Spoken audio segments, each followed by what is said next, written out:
Hello दोस्तों, आप सभी का स्वागत है आपके अपने YouTube चैनल भीम क्लासेस पर। आज के इस वीडियो में मैं आप लोग को समोस पढ़ाने जा रहे हैं, जिसमें समोस को बहुत ही इजी और शॉर्ट मेथड से आप लोगों को बताएंगे। तो समोस का मतलब हुआ क्या, जब दो या दो से अधिक शब्द अपने बीच के विभक्ति को छोड़कर एक सार्थक शब्द बनाता है, उसे समोस कहते हैं। तो समोस का परिभाषा कैसे लिखिएगा?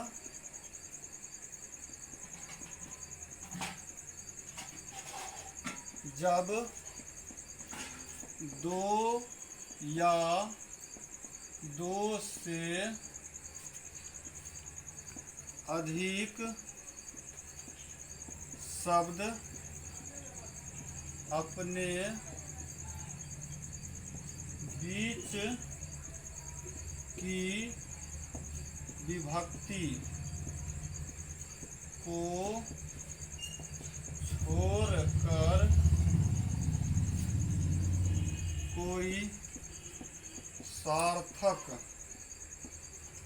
शब्द बनाता है,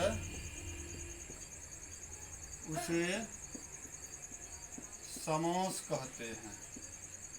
समोस कहते हैं। समोस का मतलब क्या हुआ? जब दो शब्द आपस में मिलता है तो अपनी विभक्ति को छोड़ देता है और उससे एक सार्थक शब्द बनता है। तो समोस के 6 भेद होते हैं। समोस के 6 भेद होते हैं। परीक्षा में पूछ दिया जाता है कि समोस कितने प्रकार के होते हैं, तो बताना है 6 प्रकार के। समोस के 6 भेद होते हैं। सबसे पहले अव्ययी भाव समोस। अव्ययी भाव समोस। पहले अव्ययी भाव समोस को समझने की कोशिश करते हैं। अव्ययी भाव समोस का मतलब होता है कि इसका पहला पद अवयव होता है और उसे जब टुकड़ा किया जाता है तो उसका पहला पद उपसर्ग बन के आता है। अव्ययी भाव समोस, इसका पहला पद क्या होता है? अवयव होता है और इसको जब टुकड़ा किया जाता है, यानी कि इसका विग्रह किया जाता है, तो पहला पद छोटा होता है, यानी उपसर्ग होता है। तो इसको परिभाषा क्या लिखना है? इसका पहला पद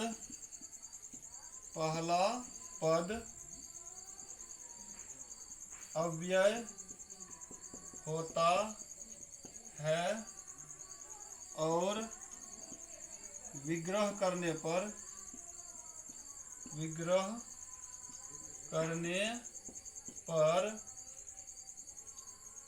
पहला पद उपसर्ग का संकेत देता है।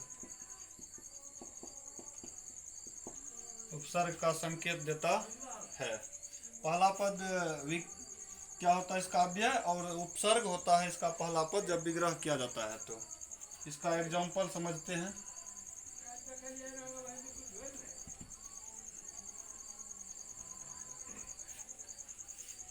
इसका एग्जाम्पल हो गया प्रतिदिन। प्रतिदिन। तो प्रति में क्या है? पहला पद उपसर्ग है, प्रति। उसी प्रकार आजन्म। आजन्म में देखिए पहला पद उपसर्ग है। उसी प्रकार भर पेट, पहला पद क्या है? उपसर्ग है। उसी प्रकार धीरे धीरे, धीरे धीरे क्या है? ये सब अव्ययी भाव समास का उदाहरण है। प्रतिदिन, भरपेट, आजन्म, धीरे धीरे। अव्यय का मतलब होता है कि उसका रूप नहीं बदलता है। तो अब हम आपको दूसरा इसका जो रूप होता है उसको बताते हैं। दूसरा होता है कर्मधारय समास। कर्मधारय समास। कर्मधारय समास का मतलब होता है कि इसको जब हम विग्रह करते हैं तो के समान या है जो आता है। इसको पहचानने का नियम है विग्रह करने पर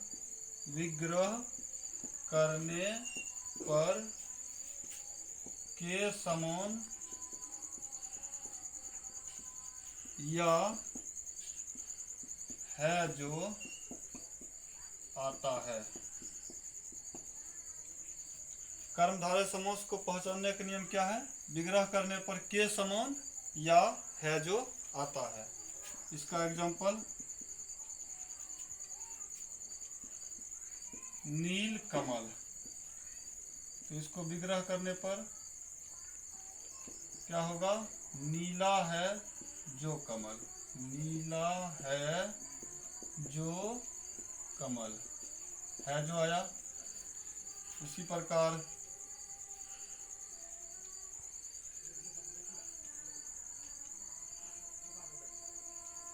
नील कमल, नीला है जो कमल। कमल नयन, कमल नयन। तो इसका क्या होगा? विग्रह करने पर कमल के समान, कमल के समान नयन। तो ये क्या हो गया? कर्मधारय समास। इसके बाद आता है तत्पुरुष समास। तत्पुरुष समास। तत्पुरुष समास का मतलब हुआ कि इसका दूसरा पद प्रधान होता है और इन दोनों शब्दों के बीच कारक चिन्ह लुप्त रहता है। विग्रह करने पर वह स्पष्ट हो जाता है। इसका क्या हुआ? दूसरा पद प्रधान होता है और कारक चिन्ह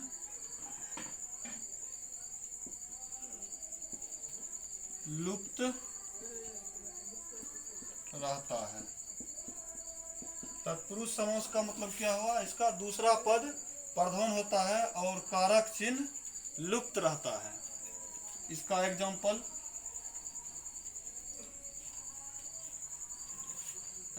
हो गया राजकुमारी। राजकुमारी मतलब राजा की कुमारी। राजपूत मतलब राजा का पूत। देव कन्या देवता की कन्या। ये सब क्या हो गया? तत्पुरुष समास। अब इसका अगला भेद होता है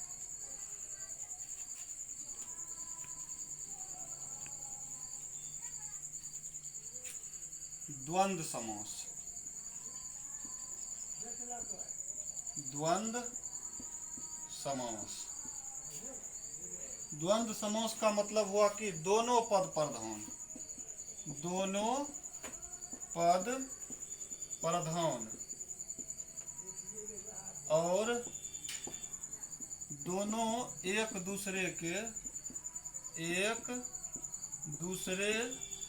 विपरीत। एक दूसरे के विपरीत। द्वंद्व समास का इसका दोनों पद प्रधान होता है और दोनों पद एक दूसरे क्या होता है? विपरीत होता है। एग्जाम्पल में मोटा पतला। मोटा पतला, मोटा उसका विपरीत पतला। भाई बहन, भाई बहन। रात दिन, रात दिन। साग पात, साग पात। लोटा डोरी, लोटा डोरी। यह सब क्या हो गया? द्वंद्व समास। इसका दोनों पद प्रधान होता है और दोनों पद एक दूसरे क्या होता है? विपरीत होता है। जैसे मोटा पतला, भाई बहन, रात दिन, साग पात, लोटा डोरी। इसका पांचवा भेद होता है द्विगु समास। द्विगु समास। तो द्विगु समास का मतलब पहला पद संख्यावाचक। पहला पद संख्यावाचक। कभी कभी द्वंद्व और द्विगु में सस्पेंस हो जाता है कि कौन होगा द्विगु और कौन होगा द्वंद्व। तो द्विगु, इसके लास्ट में देखिए गु आता है। गु मतलब गुना। तो गुना किससे करेंगे? संख्या से करेंगे। तो जिसमें गु रहा यानी गुना, तो संख्यावाचक। पहला पद संख्यावाचक होता है। पहला पद जिसका संख्यावाचक, उसको द्विगु समास कहते हैं। इसका एग्जाम्पल नवग्रह, नवग्रह, तिरंगा, त्रिभुज, पंचवटी,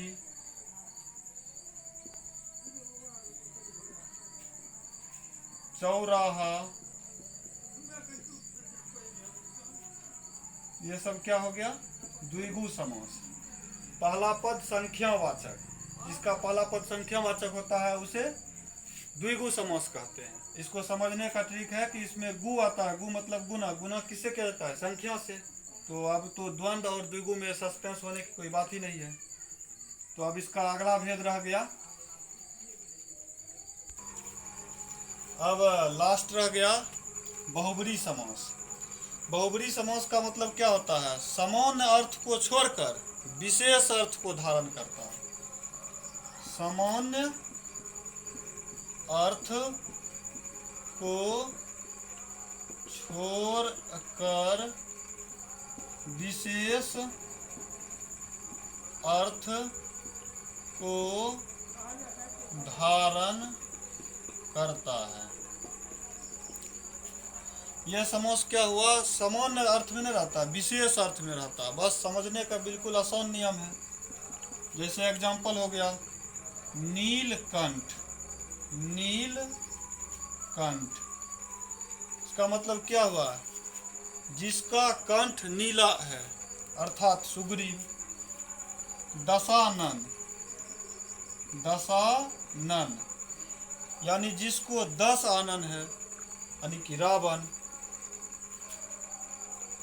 लंबोदर,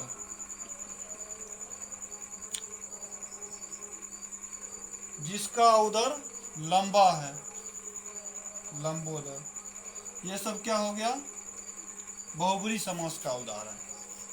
तो प्यारे दोस्तों, आप लोग समास को अच्छी तरीका समझ गए होंगे और अब इसके रिवीजन के लिए एक वीडियो लाएंगे जिसमें आपको ऑब्जेक्टिव टाइप से रिवीजन करवाया जाएगा। ओके।